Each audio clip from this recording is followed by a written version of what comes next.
Postgres. I'm Nick. This is my first time emceeing, so bear with me. PuPPy stands for Computer Science Programming Python. Definitely not an acronym. That was obviously the intended acronym. Sure. So, just to start off, we're a fun, friendly meetup group. We have a code of conduct.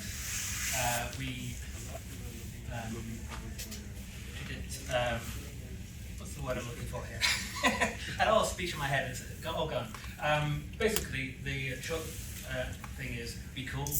I'm sure you're all cool, so it's all good. But if there's any issues, talk to me, Jeremy, Port back, any other volunteers around. I'm sure we will help you. The other thing that PuPPy we try to push is the Pac-Man rule. So if you're sitting around eating your pizza and in the circle, just open up that Pac-Man mouth, make room for more people to join, and then you're welcoming and people can join in. It's a good way to meet new friends. So that is Pac-Man. So if you're new to PuPPy, we do quite a lot of different nights. This is a talk night. Our next talk night is so long away now. It's in May 13th at City University, which is in Belltown. We also have programming nights. That's where you come, get your laptop out, work together, usually in libraries. We've got one on the 9th and 16th, so it's usually about one a week, apart from a few weeks off. And we're penciled in for the 23rd as well. Pascal had a fire, so probably can't host, but we'll find out about that. And the other thing, which I'm always a big fan of, and you'll find me there, is the social on April the 15th, Tax Day. We're going to be at Stoop in Capitol Hill. So come, and then we can just chat and have some drinks. So next, I will pass over to Jeremy. And I'll stand here so everybody can hear me because it's a bigger group. I'm super excited. This is a joint meetup, just like Nick was saying, between the Python and the Postgres. First time we've tried something like this. But it seems so natural because what would go together better than Python? They even start with the same letter, Python and Postgres. So normally the way we start, we'll run through kind of our announcements too. Lloyd and I, let me think. Just bathrooms, real quickly. If you didn't know, you can either, well, you'll probably want to go out that door because this is like right in the front, and then you can take a left. They're kind of behind this wall. Or right, either way. Yeah. Let's see. What else do I want to go through? Help us out. I think everybody got a name tag. Thank you for that. There are stickers and pins on the table to help us go through all of those. You're welcome to take some. And then we'll probably hit events. And then I'll real quickly talk about it. Go ahead. I'll do events first. So upcoming events. There is PostgresConf in San Jose later this month. I'll be there for that one. That's this sticker on the table. There is this sticker on the table. So this sticker is good for end users. This is the PostgresConf People Postgres Data one, San Jose. Great for end users wanting to learn about Postgres. The other one is next month is pgconf.dev. It is in Vancouver, BC in May. And it is good for people who want to get a good understanding of the internals of Postgres, because this is where the various authors of Postgres come and meet at and present on what they've worked on for the last year or what their project is going to be for the next year. Learn, get feedback from users to find out what new features they should be adding to Postgres. You know, like NTT from Japan comes, they're the ones who work on the Postgres foreign data wrappers. You know, so you get all these different people coming there. And Postgres will also hold an unconference there, which is everybody puts topics in, and then they pull out the topics and people vote on them, and they pick the top X number of topics, and they present on those, or they may be feedback presentations where you're telling one of the Postgres community, here are all the issues we see with Postgres, which I've done before. And so it's a good one for internals of Postgres. Then we have PASS in November, which is in Seattle here. It is a Microsoft SQL conference and Postgres conference. And then I'm also doing PG Down Under in Sydney, Australia at the end of October. So those are the ones All right. I have on my schedule. And let me throw just, let me think, two quick things. First of all, lots of folks from the Python user group. I want to just say that the Vancouver conference is a really unique opportunity. If you have an interest in database internals, that is a one-of-a-kind conference. This is the conference where the sort of the hackers who are working on think like Linux kernel hacker kind of level kind of people, all right? And that has only been in Vancouver once before. There's not a guarantee, it's typically been in Montreal in the past, and they in Ottawa, thank you. It was in Montreal this last year. And so it doesn't often come to, Vancouver's driving distance, which is super cool if you're in this part. So another thing I'll just kind of mention, if anybody's going up there, pop into the Seattle user group, because a couple of us will be there. We'll probably grab dinner one night, we'll hang out together. So if you're from Seattle and you're interested in just databases, database internals, don't feel intimidated.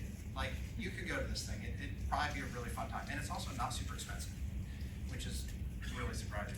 Yeah, I've gone to it, and one I went to in Ottawa, there was Anastasia from one of the universities in Russia who was works on Postgres indexes, and I went to her presentation on Postgres indexes, and but I still had questions about index bloat, and I was able to talk to her and get an understanding of why Postgres has index bloat and what you have to do to actually fix it. But that's because I talked to somebody who actually works on the code for indexes. So that's the type of resources that you can get and meet there. And do that hallway chat or chat in the evening at social events and talk to these programmers. Okay, two more quick things, and then we'll hand it off.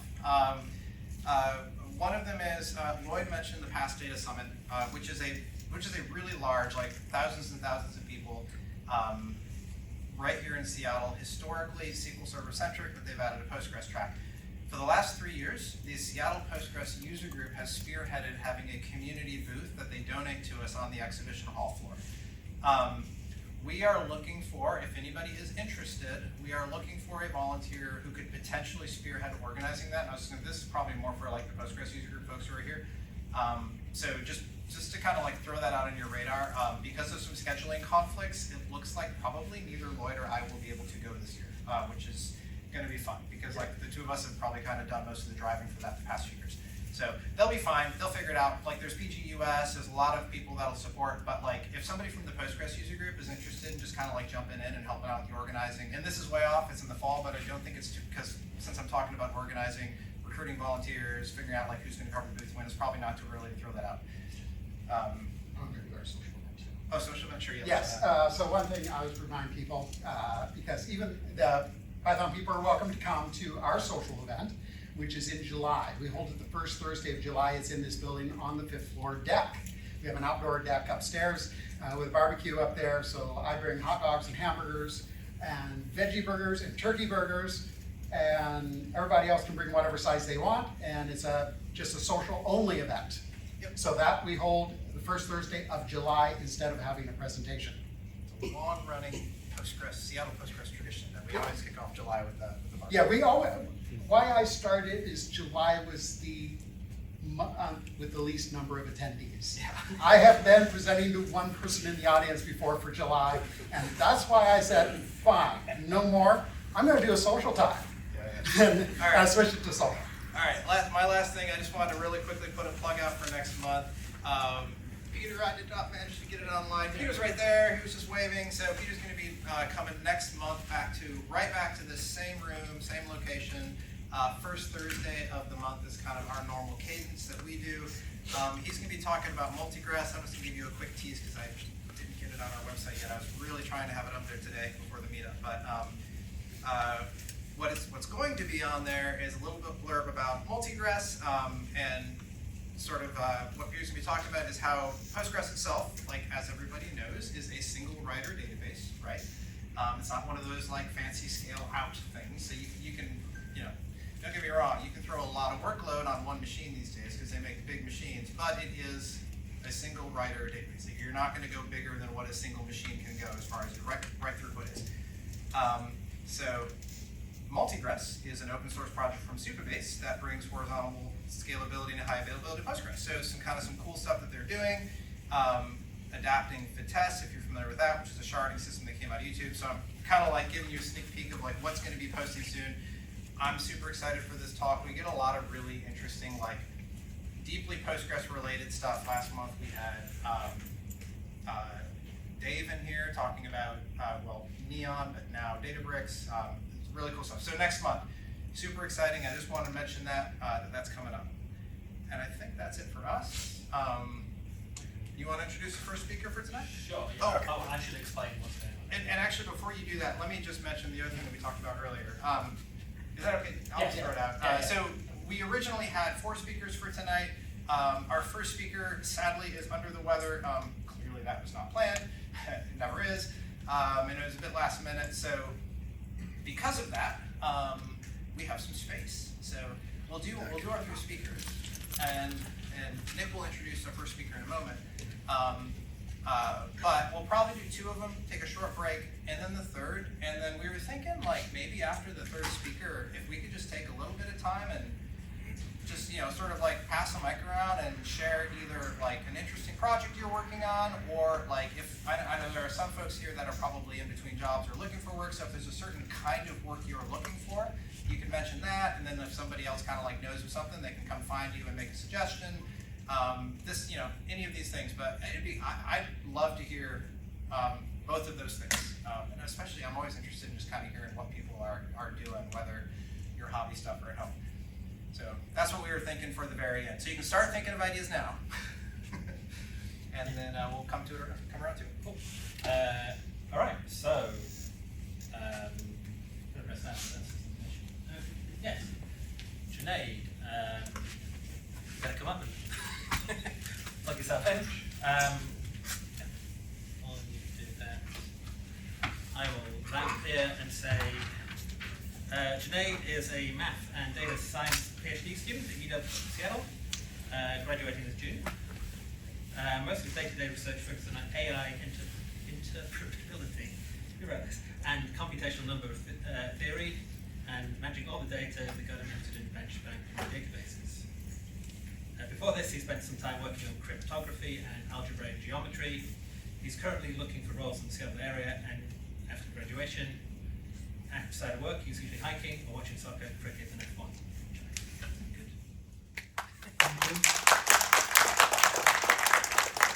Good. Am I audible? Yes. Yes. So this talk is on benchmarking database systems. It's a continuation of a project that I did as part of a database course at UW. It was taught by Dan, if you know. Okay, so but I worked a little bit more than the project, so this is more or less a fresh, or like I've added more stuff.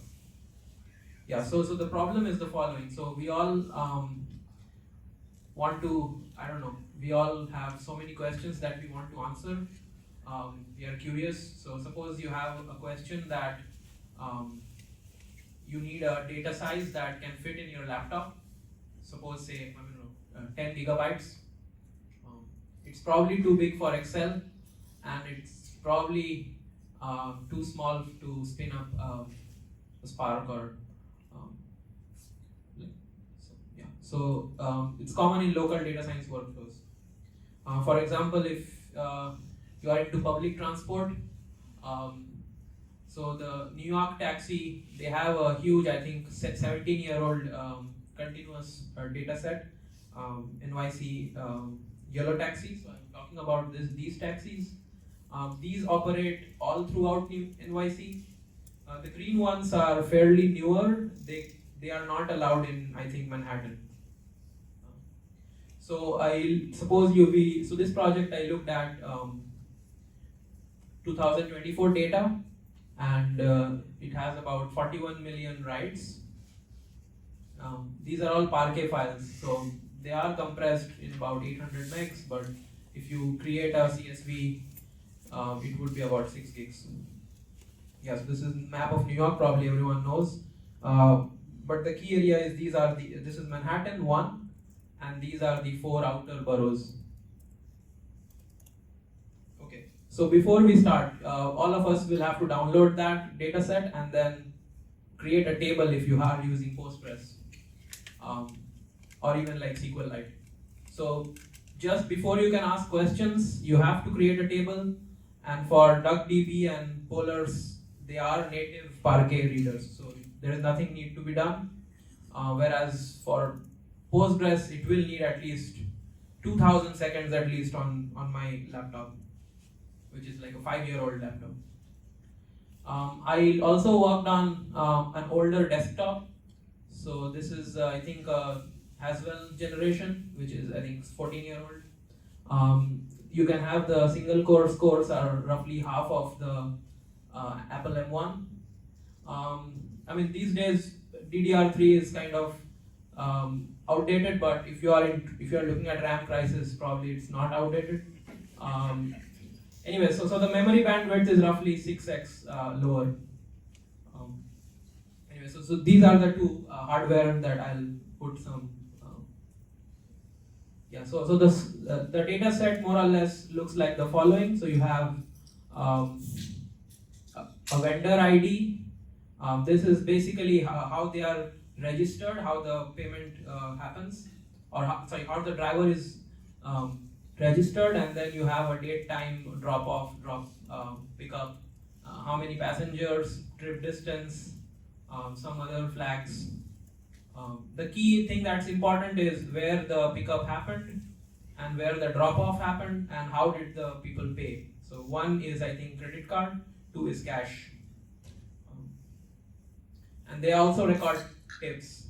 For some reason, whenever the payment is cash, the tip is by default 0. So maybe the drivers don't report. Anyways, so I couldn't analyze tips on cash. There are other things that one could look at, like if there was some surcharge and so on.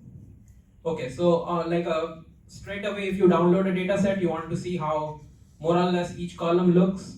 So suppose you are looking at the fare column and you want to know roughly how much is a fare in New York. So as you can see, it's a heavy tail.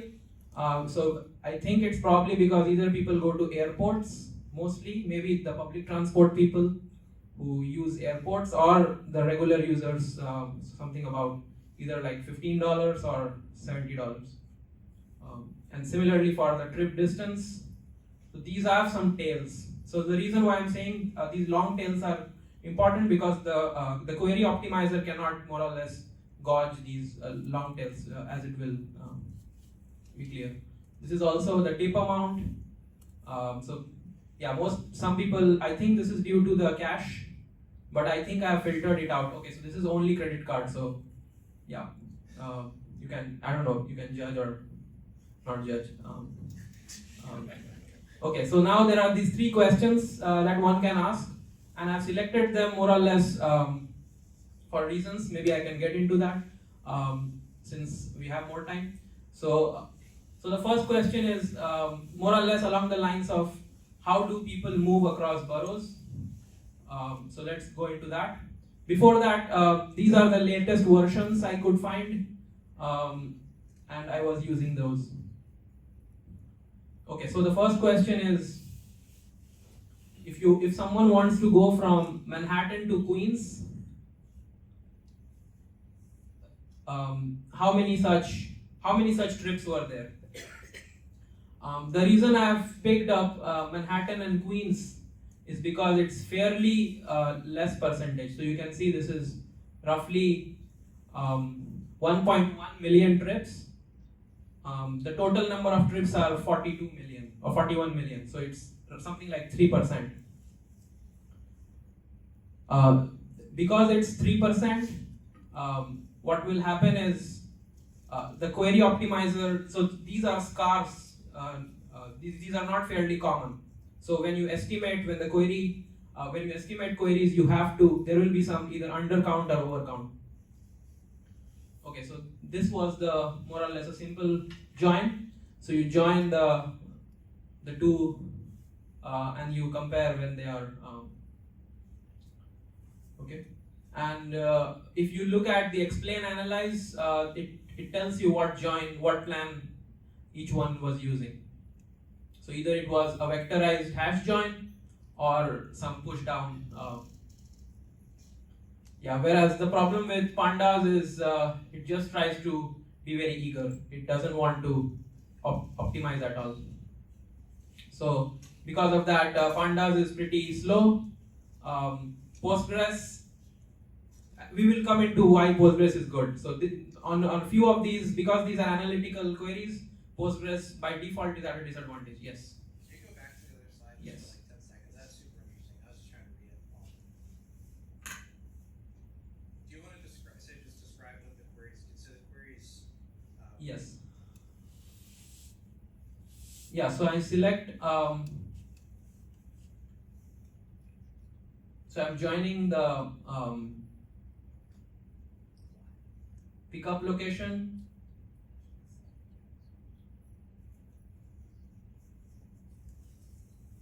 And drop off, and where is this? Okay, so PU is the pickup location, DZ is the destination. You're joining off the trips table, and then this is how you're doing a source of Manhattan and a destination of Queens. And so specifically, like if you go back one more slide. Yes. This is doing the 34 million K. No, this is Manhattan Queens. This is what you were saying. Your query is in the 2.2 or 1.1 box. Yes. This box. Yes, and this is super fascinating because this is the kind of thing that like screws up databases all the time. As you were saying, the skew. Yep. Yeah. Okay. Thanks. And I'm kind of tracking with that now. No, it's fine. The query optimizer, it basically, instead of looking at the whole data set, it looks at a subset and it tries to estimate how much and then decides what plan to use. And because these are rare events, 1% you may say is not that rare, but so it may underestimate, overestimate, and so the plan may not be fully optimal. Okay, so here, yes, the analytical. So one takeaway is if you are using Pandas in a Python workflow, a quick fix is to use polars. You may get like twice a speed bump. They are fairly compatible. And if you are like using analytical queries, DuckDB is pretty good. I think DuckDB also has a Python API. So anyway, so the other question is similar, but now we are not looking at where the trips happen, but so this question, I will get into the motivation. So suppose the question is, when does you have a cache trip but longer than 10 miles? So this is kind of very rare. You can again imagine. People usually pay cash for short distance. If you are going to the airport or 20 miles, probably you are going to pay with an electronic payment, right? So, or you can say these are anti-correlated events. So that's why,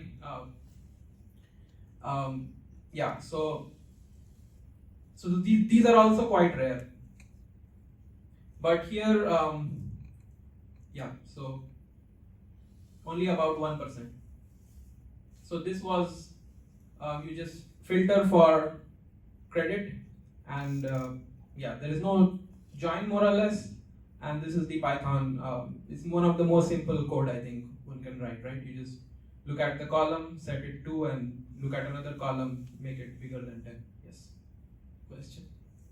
Do we know what distance is the break-even between cash and credit? Oh, that's fascinating. So you're asking at what distance?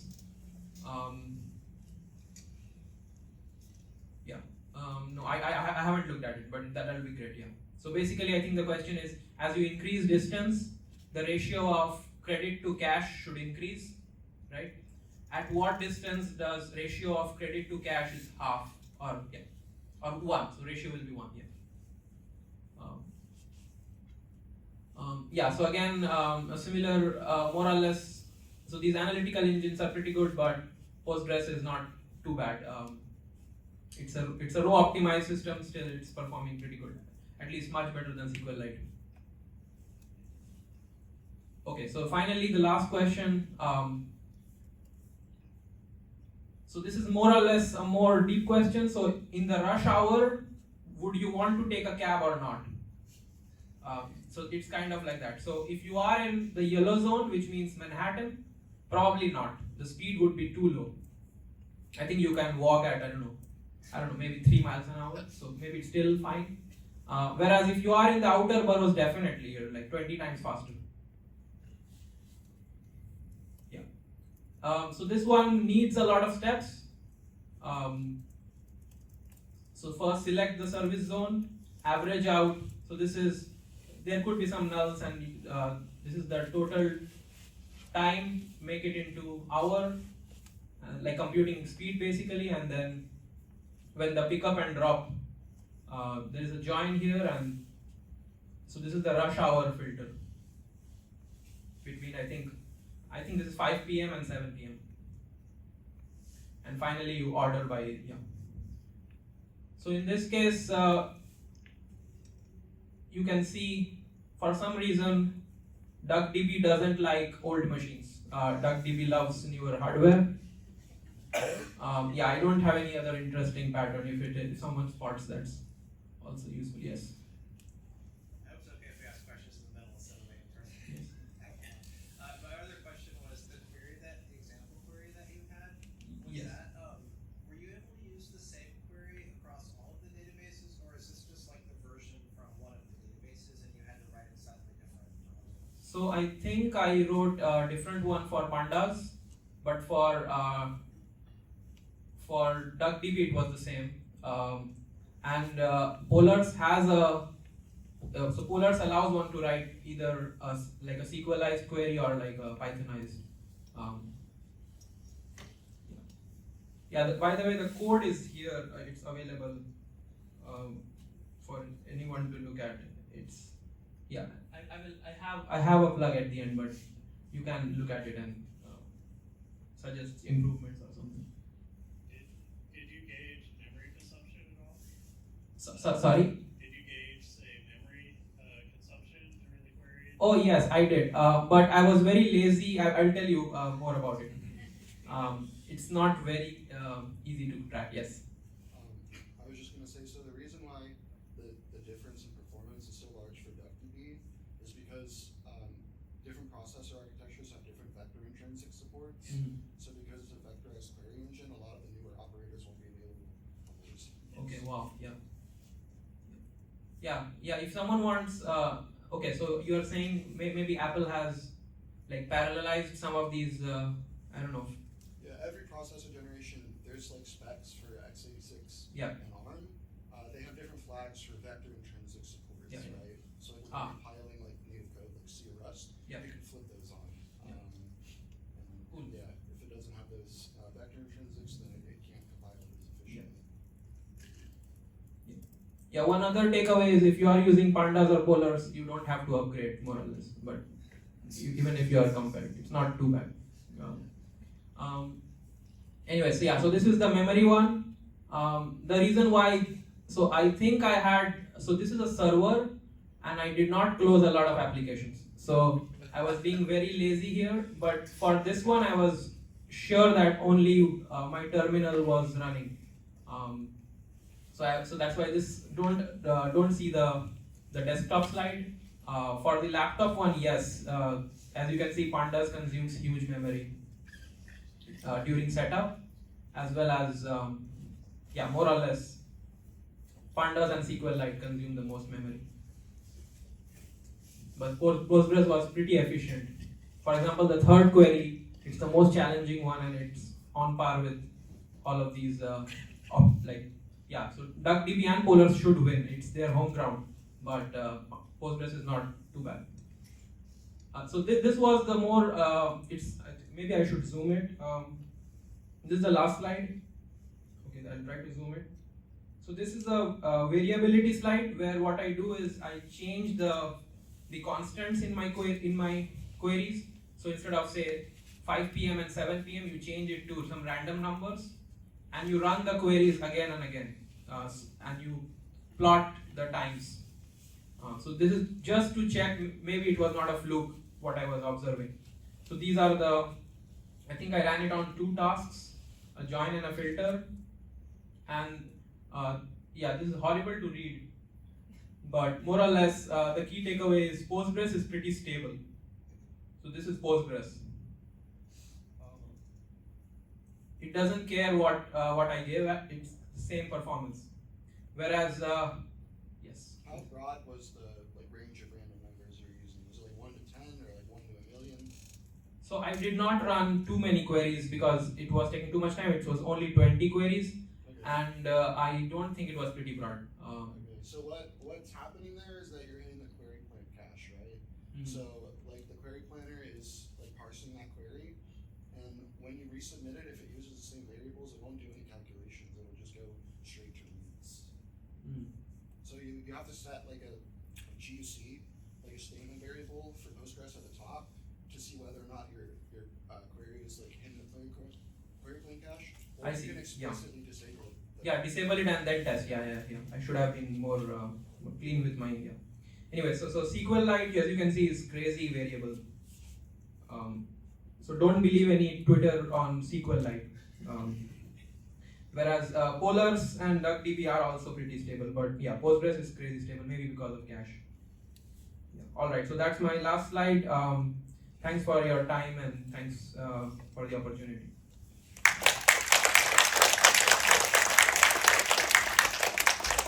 All right. More questions? How big was the row group on the Parquet files? Like sometimes you can adjust that and you might be able to get better performance on the old machine.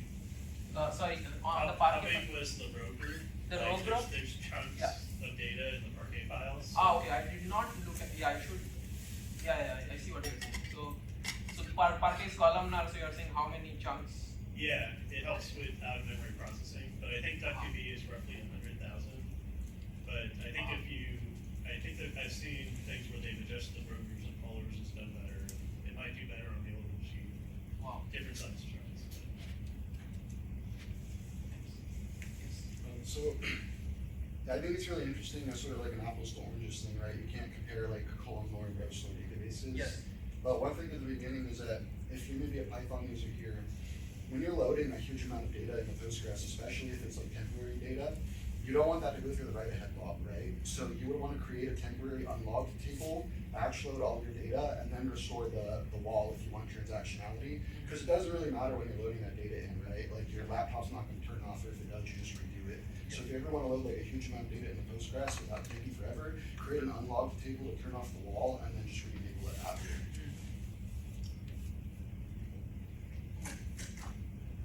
Any other questions?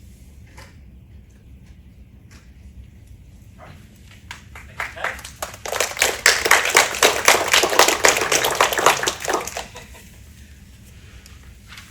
Next up will be Ivan.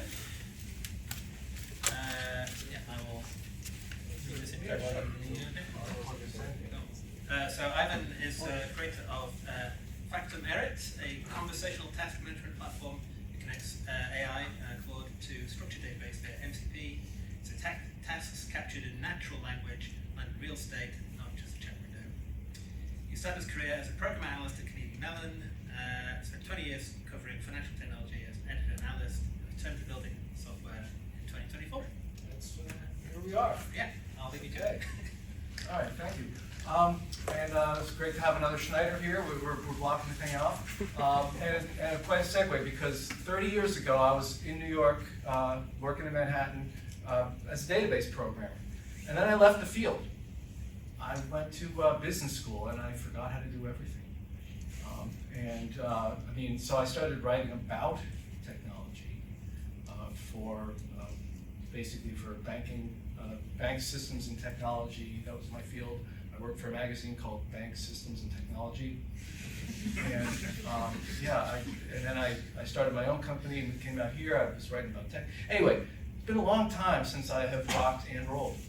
So it's wonderful to be back here. And the way I came back was I started with low code, doing like Power Platform stuff. And then I found the wonderful world of Python, and I became an expert at that. And now I'm becoming an expert in Postgres. That's it. All right, and we are now the PyGrease community. So anyway, I built on with the show. It's called C, like CTAC, Schema Evolution Automation. Because the thing about your schemas is, you're probably all creationists. You create your schemas and then you never touch them again. They're like stone tablets. And you have your 10 commandments, and you don't mess with them after that. But I'm like, well, wait, we have these robots now that can go in and patch things up. And that's what a lot of people do with their tech, right? They send the code base to an agent and it goes fine. But I said, let's do that programmatically, shall we? So we're gonna play like basically roulette here. I basically suggested database schema based on a random Wikipedia page, and it found, which is perfect, Legs McNeil, and so it came up with, and it generates. Oops, where do we go here? The schema. Oh, that's. I'm gonna find that somewhere. Let me find. Okay, this is a different schema. So I can basically ingest any. What I do is let me just show you. It's easier that way. All right, we're gonna build something. I'm gonna roll the dice. So this is going to the Claude API, and it's going to say, based on whatever page we get, something. So let's cross our fingers and hope we get something fun. Because if not, I'll have to do a little dance or something like that. Here we go. So based on that, this is Diomat articles. This is the administrative geography database for Mali. It'll track the country's hierarchical administrative structure. Oh, this is pretty cool, right? Everybody likes geographical systems. Cool? Let's do it. So it also says, oh, here it is. Okay, so regions, users, census records, administrative units, circles. That must be the name of the administrative unit, right? And then let's go. I got to see some data here. So what we're going to do is we're going to say seed this. And now it's going to basically just create some just cheap records so we can see what it looks like in the tables. So, okay, it's going to generate 10 sample rows. So we were going to get some Timbuktu action here. This is going to be fun. So the whole life cycle of this is it's generating the drawings using Mermaid, but the fun part is, see, we all make our database schemas, right? And then we build layers on top of it. We have an object relational layer, right? And then we have maybe our tests that go on the object relational layer. And then on top of that, you put an API. And on top of the API, you start plugging it into other stuff, right? Okay, so now let's see. There's our sample data, which we can use there.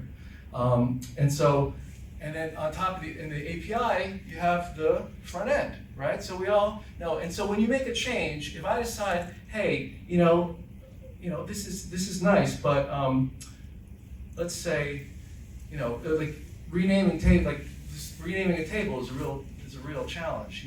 You guys don't do it because it'll probably drop your table and you have to add it and you have to deal with migration. But I would say let's use Mali terminology for the field names. And so what it's doing, I do is I take in the whole code base, your models.py, and basically everything else I can find, and I read it into a code syntax tree, right? So I'm not using grep to do replacements. I'm not using an agent to say, I think I got it, I did it. No, I use an actual testable mechanism to go in and make all the changes. So here we go. This should be your intuition here, right? So, okay, we're making some changes. The risk, this is my migration automation recipes. Is this a safe change to make your database? And the answer is no. You're changing everything about it. Don't do it. In the old world, don't do it. We're in the new world now. UMI is use my interface. That also means C in Japanese. I'm connecting things together here. So if you have a REST client, if you have an Avro client, it's going to break. And this tells you, don't do it in the old world. And this is why. But now I have a mitigate function, which will basically go through your whole code base and make the changes so that it'll basically create an API that you can use. If you have or something for Kafka, if if you're using that, it'll tell you what you do. So let's see if we can refresh that or not. So then let me show you the front end, because that's also fun. So it shows you the sample data, and you can clear it when you're done setting it up. So here's your regions. So I have now a working database that I just generated based on the query. But wait, there's more. So here's your schema, right? So you can see the map view too. I have the crab. What's the crab? Okay. So I'm going to add the crab to the pot, and I'm going to suggest a data policy, and it's now going to say, based on what the schema is and based on what this data set is, we're going to have some rules here. So we're saying, okay, population figures, blah blah blah. We'll figure it out. Anyway, I don't know. We're gonna let the agent figure it out. So I'm going to generate an MCP server, which now has generated successfully 7 tables, 9 tools. So now I click on Restart Claude Desktop. It's going to send a signal to Claude, which should reboot. Come on, baby. And then we could start asking it about the database we just built. So here we are. And I say, tell me about the Mali population database. And so this is now the front end to the database. Gotta give it a little permission here. So first it says, remember that policy we wrote? That's the that's basically the metadata about what I actually give it the link to the Wikipedia file, and I give it a link to this is all the notes that we generated when we made it. Here's a full note. There it is. So now it's kind of empty. It all has that temp data, right? So it has regional, blah, blah, blah, blah. Now, what I want to, since I don't want to use my API credits to generate actual data, you don't do a big load, when you paint a nickel shot, which isn't expensive in the scheme of things, but come on. Let's go back here, and I'm going to go to the ship, and I'm going to clear the sample data. That's gone. So now I could say, hey, let's generate some data. I cleared out the tables, so you are good to go. And now it does my data entry. So so that's what I've been doing with it is, so here's some projects I've been working on, and I started with the simple stuff. I want to do a potluck, right? Well, let's just start another one. They're so easy to make. Oh, the other. Go ahead. On the Mali database, I was just curious what tools it came up with. Oh, let's see what what tools in the. Just now, like when you asked it to make the MCP server, I'm just curious what it came up with. Oh, well, I always have CRUD, and then I always have basically bulk, so you don't have to fish it. But you can just go into Claude and say, make me a new tool to do this. I want to do this query with this thing, and it can update the. It did it on the fly though just now, while you were demoing this. Yeah. Did you kind of give it that guidance in the back end to say create these kind of tools, or did it just do that? No, I mean no. This is I'm basically standing on the shoulders of giant models to let them do all the work, so that I don't have to. Speaking of work, I'm kind of looking for some, but that's the other part of the conversation. So we have our circles, we have our communes across these circles. Let's see if we can see how we're looking. So here we go. Let me generate there. That's right. I lost the context from the. This is a Mali geography. All right. So here we go. See that worked. Okay. Here we go. So, that's so the vision for this is I want people should be able to use this. I mean, this is there's been a big barrier between what enterprise systems can do for companies that can afford them, and the gap with organizations that are unable to do them because of the affordability of you know. So anyway, I think that now we're in a new age of like, you know, this, you know, and the other thing is, if I could do this, and I've been at this for 30 years, this is coming. This is the future. So we might as well get ahead of it, figure out how to take this type of approach, and because I think this is going to work great for the potluck. I think it's going to work great for organizations up to small, medium size. I think where it gets complicated is if you're trying to cure cancer or do something like that. You know, so that's where we're going to need the people who can tune the databases, who can come up with what are the tools that, you know. And actually, let's just ask the question: describe the tools you have for this piece, and we'll get your answer there. So I think it's just okay. So we can inspect policies and policy. Yeah, just credit. And oh, let me do the one more thing. I loaded up. I created a CDM library. So this is all just connected to a local thing. You can connect this to anyone. You could set it to observer mode or operator mode. So if you don't trust the code at first, you can basically say, you know, I mean, you have to trust that the switch works. But anyway, if you don't want to accidentally break it, you could basically put it into read-only mode. But I made a CDM library. I looked for all the CDM, the common data models like Microsoft and so forth. If the license allowed it, I basically said, okay, let's look at this. There's a blog, or contacts, or CRM, or e-commerce, or oh, there's healthcare. So let's say I want to do healthcare for Mali, right? So I go, and they have facilities, providers, healthcare, insurance, all this kind of stuff. You want to look at these. Let's just apply it to the project, okay? And here's the apply plan, and I'm going to apply the 8 changes. And now, when I go back to my entity relationship diagram, hopefully, oh, look at that. They got providers. They got the whole thing. It's a giant database. Now, you know, it basically took in the tables from that. It did the live merge, and now I can. So we're talking about remix now. I could sit here and make my punk rock database talk to my, you know, my record library. Talk to my where are the parks, or where are the clubs at? Where's, you know, so there's stuff you could do here. It's really powerful, and I'm glad to show it to you guys first. Any questions? Yeah.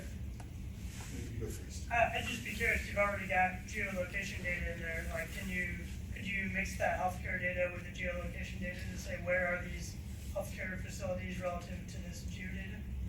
Yeah, I suppose. Let's see. So I'll do a new chat. I mean, how would you how would you describe the new database? What tables are we missing right now? Let's say I want to know which regions or circles of Mali have the most healthcare facilities. Okay. Based on the new data. Well, how can we model that? Okay. So yeah, I think basically so that's the point about schema evolution. We can evolve the schema. We can take the schema we have, add the tables that capture the information you have. So here we go. So you have, it says, all right, you have the tables already. You have the healthcare tables. So to answer that question, you just need to connect the things you have. So you need a link table. So let's do that. It's just a simple add field, and there it is. So and then if I come back to so we wanted to know, yeah. So let's copy that question. Update the database with information you can find about that, and you know that's it. Go ahead, Jeremy. In the process of building this, was there anything that surprised you? Like, because you used Claude, right? Yeah. Sounds like Claude and Here's what the experience was like, and yeah. Yeah. I mean, the biggest mistake you can make with AI is not to dream big enough. Really, I think like I thought of this last October, November, like because I was building, like I was like, okay, I spent a year building Power Platform stuff, which gave me like the low code. This is what an enterprise system looks like in the year 2023, 24, right? And then I did slow code, which was like I did test-driven development of Python, the Go book, and that's just like, how do you check every step? So, you know, slow and low, that's tempo. You know, and then when you plug AI into that and you use that thinking, it was the right mix, and it was like the cheat code. And Can you expound on that, what you just said? What do you mean, like, apply that? yeah, because and I gave a talk on this at the last September at the Python meetup, where I basically did a talk saying, how do you program with AI, right? Do you just go in and say, solve my problem? It's doing the inserts, it'll take care of that. Do I just solve the problem like in a single prompt? Okay, that's one way to do it. The second way to do it is, do you write a big spec file and then shove the spec file into the system and say, do this spec? That's type 2. Type 3 is what the Go book taught me, was you tell the AI, write the tests first, and then write the code. And you have to kind of twist its arm and say, don't write the code, I want to see the tests, because then it turns out the code was better. And then I did a fourth level, which was, before you accept the test, I want you to do mutation testing to break the tests, so make sure the tests are great. And that's also something you learn from the Go book. So, and then I came up with, I'm like, oh great, I could write code now. And you know, mind blown, I could do whatever in code, big code bases or just little code bases stacked on top of each other. So then I'm like, okay, now what? I'll show you, a little show and tell with this one. I built a thing called Survey Software, which I did, like basically, I made a library of every algorithm I could think of, like a Dewey Decimal System, and did deep research on each one, because I'm thinking, I don't want to have to reinvent how to do a binary search tree if there are binary search trees, but which one should I use? So I did research into every one of these things to say, here's the time search libraries, and if you're going to do it, what's the use case you're going to do? Why would you use this one versus that one? And this is all available as a Claude skill. So you could basically tell Claude, okay, so let's go back to Claude, and I say, using Survey of Software, I want to do a portal to, help people find healthcare in Mali. And it'll suggest which algorithms, which libraries, and which categories would be most useful to that case. So now I don't have to stop what I'm doing and do a 20-minute research deep dive, because I already did it in parallel using all these credits, and I basically dumped the whole thing out there. And so now I can program with that base. So the next level on that, I can build stuff. So I started building, so instead of generate a website, you generate a machine that makes websites. So I made I basically made a website generator. I was doing it for a tourism app. I had an idea for it. It didn't quite work, but okay, great. Customer fit and all that. But the next idea, wait a minute, databases. How do I automate the creation of database schemas? And that's where this idea came from. And when I came to, how did I find out about CST? That was right through here. I had never heard of that before. I don't even know how to spell it. So that's where we're at. So we're on time. Yeah. So have you done any kind of benchmarking on the accuracy of its output or the time comparison from zero to completed project, cleaning up any AI hallucinations, making it maintainable, everything to a final product, compared to not using the AI tools at all? Any benchmarking on those times? Well, what I hope that the answer is no. It's still a slapping wings on my arms and flapping.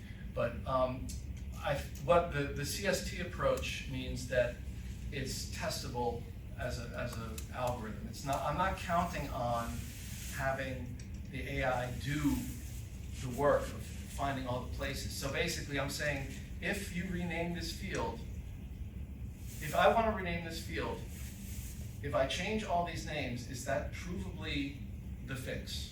Are there any edge cases that are, and I think that in most cases with database schema changes, you can actually draw a big circle around it and say, yeah, we solved it. So I don't think it's a completely insoluble problem at a certain scale. I think once you get beyond a point, it's going to break. But that's the next problem. Yeah.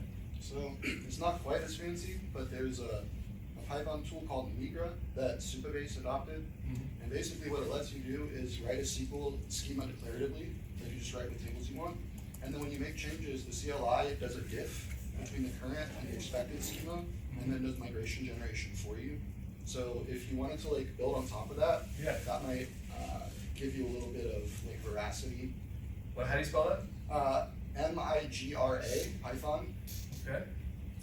All right, I'll take a look. That's more grist. No, appreciate it. All right. Thank you. I'm gonna, Sure. we're going to take a 10, 15-minute break. Let me just do one thing. Yeah. Anybody want? 10 minutes. Remember the Pac-Man rule? Have some deep surfaces any left, and yeah, we'll one more look at the talk, and then you can all tell us about stuff. Thank you.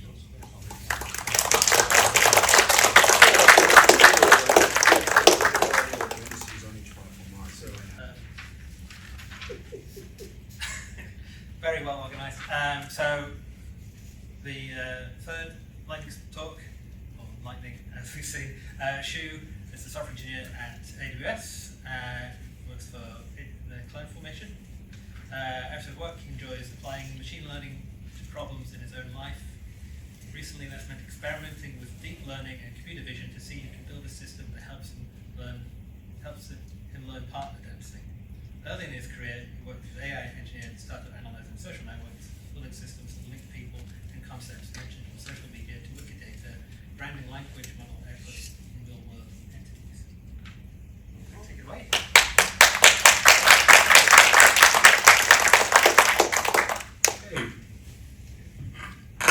Hey. Mike is, well, it's quick. Let's put this up.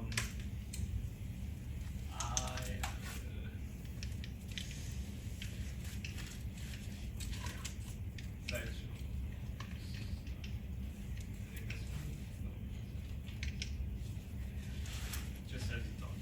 Perfect.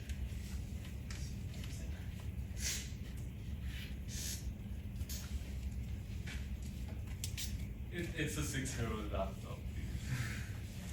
Gotta get rid of times, man. RAM's expensive. Yeah, you picked a bad time.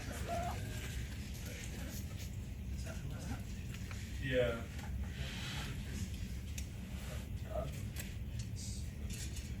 Is it on the wrong display?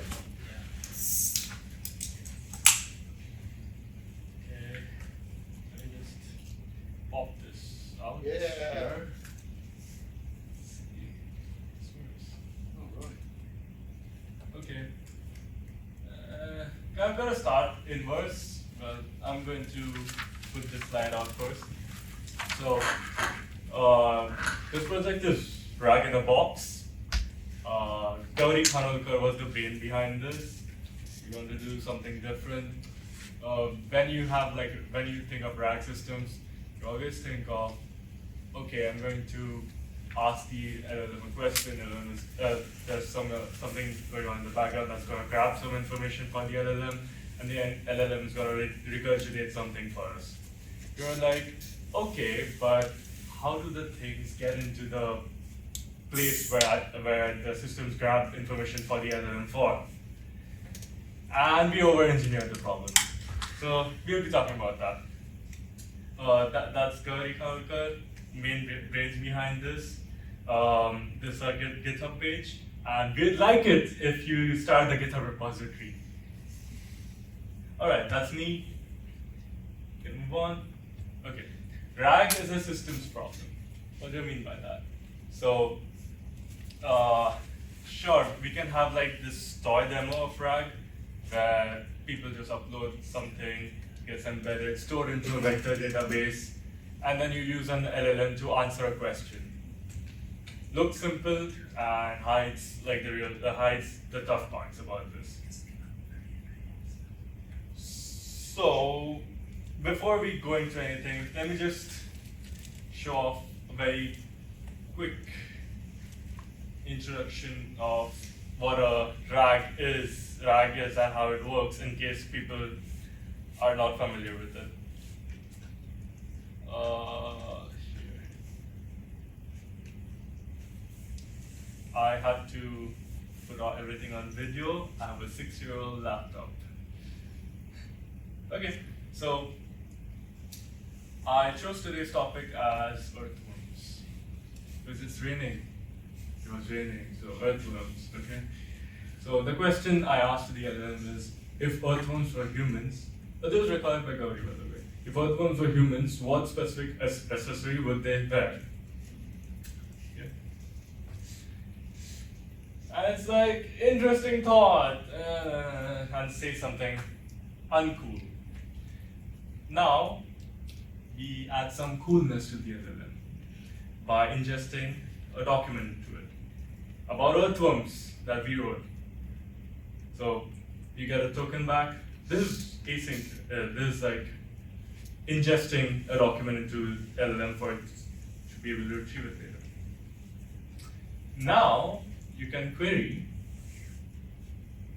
the document. Is it complete? It's in progress. It's still not queried. It's a big document. Once you're done, once the document is through, you can ask that same question again.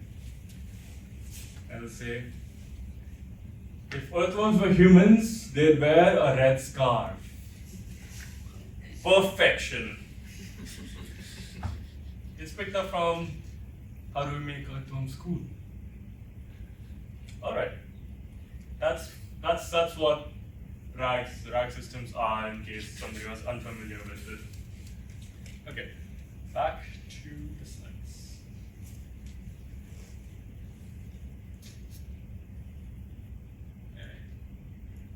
Press. And I'm only just used to it. Okay, toy RAG demo. Toy RAG demo looks like you just upload, you embed, you put in the vector difference, and it answers the question for you. Simple. Okay. Now, let's analyze this a little more. A user is putting stuff in through an API whose job is to chunk this into different parts, embed all of these chunks, and then store it into a vector database. One request is one full ingestion job. What do you think? What breaks first in this if 10 people upload large documents at once? Any takers for this? Try impromptu guessing. Document ingestion. Document ingestion. I think it depends. Like if you have a queue system, then you could be queue backlog. If you're running on a 6-year-old laptop, you might get memory pressure. I gotcha. We don't have a queue system. It's just synchronous ingestion. It's running on your laptop, right? Think of it running on a server. Oh, okay. Either works. I was thinking maybe your laptop would break, like run out of Yeah. Happens. Okay.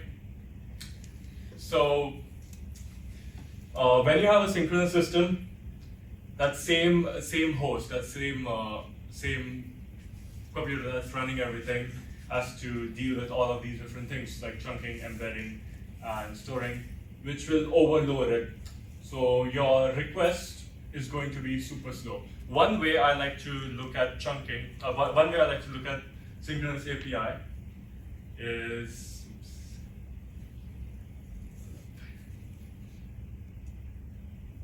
one way I like to look at this is, synchronous ingestion is just saying, please hold on while I do machine learning for you. And we don't want that. So what's the solution? I'd say it's going asynchronous. What is asynchronous? You submit a request to the API gives you a token back. It's like, I'm doing a job. You can come back later. So that's what it is. Async is what happens when you finally admit that the request should not be doing the cardio. what's the other advantages of asynchronous? You can batch things into one job, group things together, and put it into the model, the embedding model. We have noticed that we have results that batching things together and putting them through the GPU at the same time is to higher throughput usually. You can scale workers. Once you go async, you can just put things up as jobs, and you can increase the number of workers. If load increases, you increase the workers, everything works fine. There are caveats. Lastly, you can track state when you're async. I don't know why I put this as an advantage, but more to it later. So there's a shift from sync to async. In sync, synchronous, when you just upload to one server that's handling everything all by itself, and then you store it to a vector store. In async, you upload, the API schedules your job to a queue, which is then picked up by individual workers. These are like on separate machines, and these workers can pick up jobs in batches of 64, batches of 128, whatever fits its CPU limits or GPU limits. And then it stores everything to the vector store. So, what is the problem with this? Yes? Well, I mean, you're rate limited by your thread count, right? So assuming you're running your web process on core 0 and you're delegating the thread per core architecture, then once your cores are saturated, you don't have any more ability to fan out. On a single device? Sure. Or if you have a virtualized queue, then whatever the box processing is still limited either by physical threads or by virtual threads. Right. Thank you. I didn't think of that, but you're talking about the queue limits? Sure, yeah, right. So if you're processing it on the box itself and you're not like pushing the work out to a queue that's running on another host. Oh yeah, right? that's kind of like the goal. Yeah. Okay, everybody's getting lost in the title. By rag in a box, I'm like, hey, wouldn't it be nice if I could just easily write it on my device and then I don't write it on the device in the demo. But this is totally scalable, like if you put it on different hosts. Yeah, absolutely. Mm-hmm. That's kind of cool. So the answer I was kind of looking for was ASIC solves this weird latency issue that we have while the customer is waiting. We have like huge request waiting time. It solved that, but now we have another problem to deal with. Moving work to the background is nice until the audience asks incredibly rude question. Cool, but what is it? Cool, but what is it doing right now? Which means the person that put the request in for ingesting the document in the queue does not know if this document has gone through or not. Is it failed? Is it in progress? Is it completed? So was the request accepted? Was it queue or processing? Did any chunk fail? Can I retry? What status do I show the user? All of the questions that async introduces. So how do you fight this? Sorry, I'm skipping ahead. How do you fight this? Asset property. Yeah, you can have asset properties. Add open telemetry tracing so you have visibility between processes. Yes, that's one way. What I'm talking about is how can a user query if the document I submitted has reached the index or not? You have a state machine that updates when the process state changes. Yes, that is exactly what I've been looking for. You add some form of state, and I do this using Postgres. So user submits its document to the ingestion API. Ingestion API is like, oh, I've received this document. Let me put its status to in progress. It puts everything to the queue. It puts the document chunks to the queue, and both of the encoders work really hard. Shout out to these encoders. Once they are done with this, once they're done with encoding stuff and putting things in a queue, they can update the state in the Postgres database that, hey, instead of in progress, it's completed, and the user can poll and be like, hey, it's done. Yes. What is Qdrint? Oh, Qdrint is a vector store. Okay. Yeah. So this is ingestion part. The one below is query part where the user puts a query like, what is the accessory that a human earthworm would wear, and it comes. It just goes to the orchestrator. The orchestrator pulls out all relevant information from the vector store, Qdrint, puts it into the LLM, and LLM gives you the answer. Cool. The query part's completely unnecessary for this demo. So Python moves the work, and Postgres tracks the work. We have Python services that are doing stuff in the background, and Postgres is handling, okay, what happened to the document, what happened to the work this Python servers, all of these microservices are doing. So we have ingestion status table, which tracks the status of a document with an ID. It keeps track of the number of chunks that we have broken this document into, and how many are done, how many errored out, where it was last updating. Another column for each individual chunk that was broken down. We have chunk ingestion status, which links back to a main document, and the individual status of each separate chunk. Cool.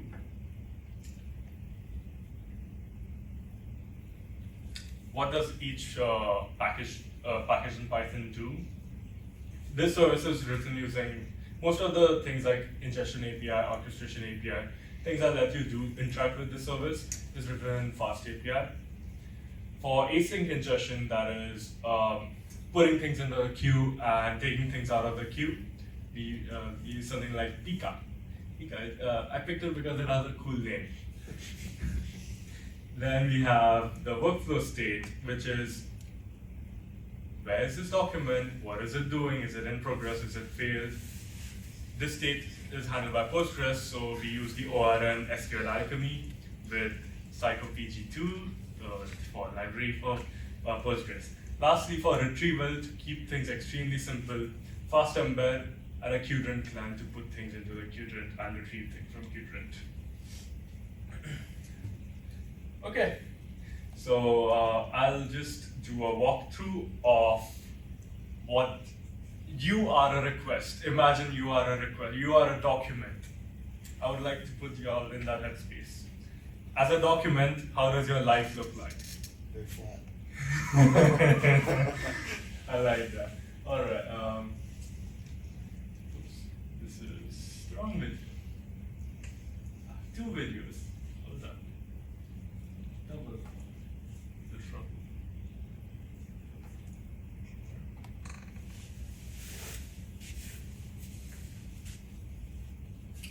Okay.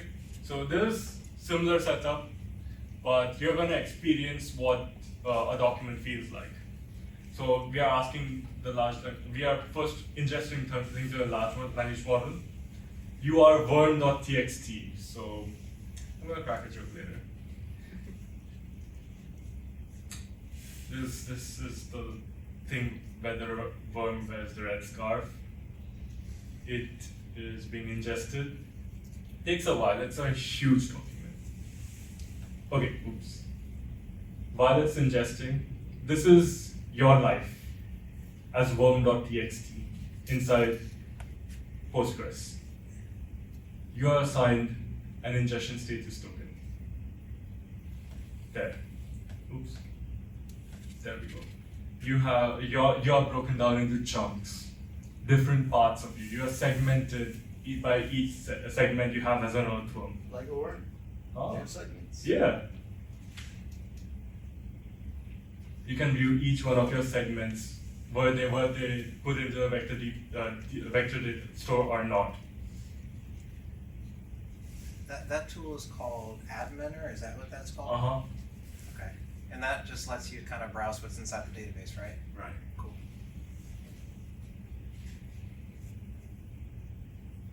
So your chunks are in progress now.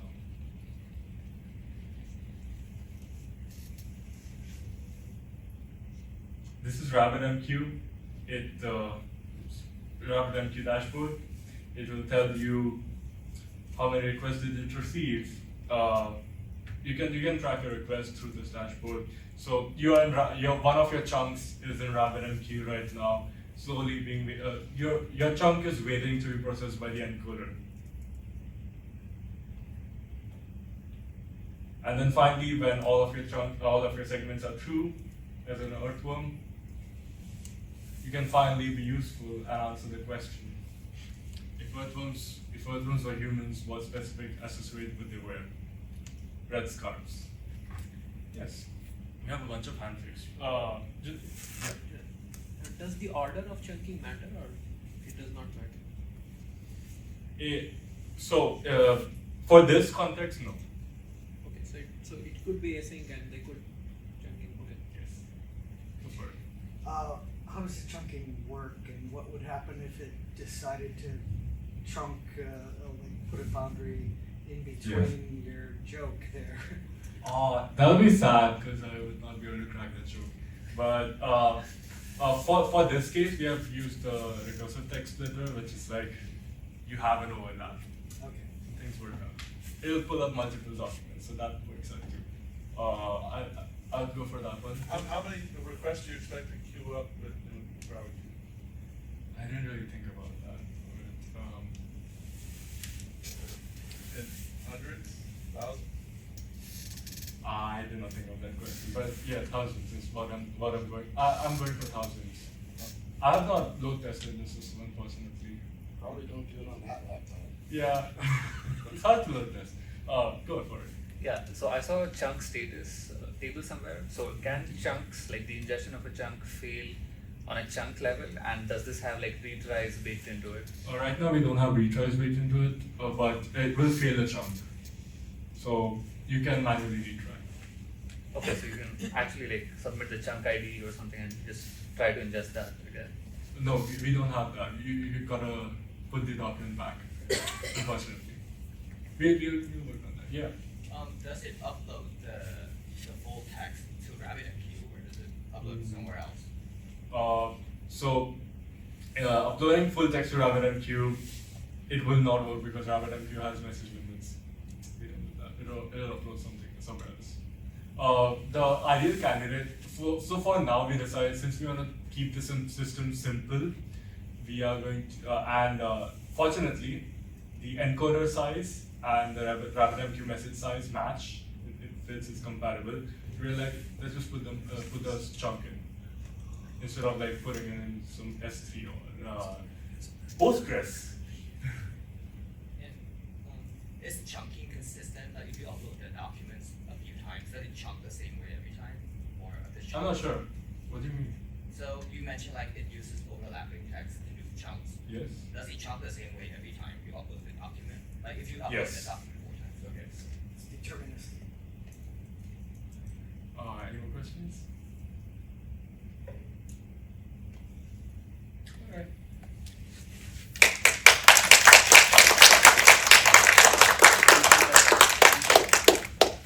Alright, so if anybody asks you a question, if I was a worm, the answer is red scarf. Okay.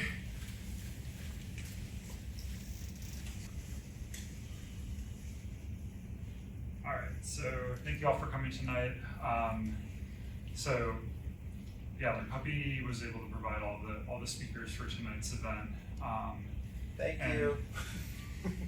Yeah, if you like what you've seen tonight, like we need more talks. We're always looking for more talks for our meetups. They're really what makes our talk nights happen. Scan the QR code. We generally have 2 different types of talks at our events. We have 25-minute talks, and then we have like lightning talks, which are usually 5 to 10 minutes. Tonight was a little bit different in terms of formatting from our normal events, where we had we usually have 3 speakers, like 2 full-length talks, and then 1 lightning talk. And tonight we had 4 speakers, like 3 lightning talks, and we were supposed to have 1 full-length talk. If you want to, if you would like to give a talk, like please scan the QR code or talk to me. We had food tonight. Jeremy and I had this with that. If you'd like to have more food, like at events, and have like something else other than pizza, like we have a lot of different ways of helping you reach out to your employers and try to see if they can get us this, get them to sponsor us. We have like a resource kit that has a brochure on what PuPPy is and like how you can get involved, and just like what kind of vendors, like what kind of like food, like restaurants and stuff we use, and then we have like we're always looking for people to help out, like just go and help us raise money on our sponsorship team. And you can also reach out to if you work at an employer such as Microsoft, see if they can get you to match a donation. We do have a donations page on our website at pspython.com. So after this, since like most of the event we used for like talks and like for the open floor, we do have an after party at Tapster. It's a bit of a walk, but yeah, if you want to join, meet outside after the event, and we'll head over there. And yeah, thank you to PuPPy and Seattle Postgres volunteers. All of you are what makes this event possible. If you're a volunteer for either group, please raise your hand. Thank